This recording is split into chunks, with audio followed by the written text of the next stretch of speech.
حضرت معاویہ رضی اللہ تعالی عنہ بیان کرتے ہیں کہ میں نے نبی کریم صلی اللہ علیہ وآلہ وسلم سے سنا، آپ فرما رہے تھے دنیا میں صرف آزمائش اور فتنہ ہی باقی رہ گیا ہے۔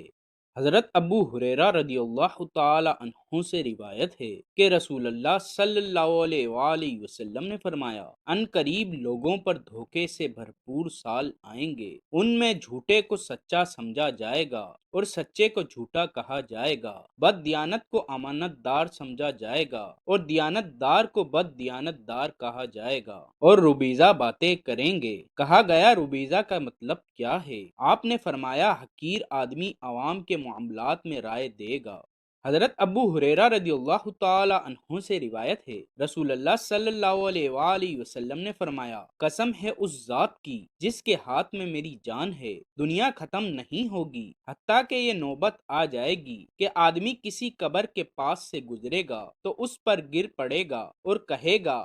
کاش میں اس قبر والے کی جگہ مر کر دفن ہو چکا ہوتا۔ وہ دین کے بارے میں پیش آنے والی مشکلات کی وجہ سے ایسا نہیں کرے گا بلکہ دنیاوی مشکلات کی وجہ سے کرے گا۔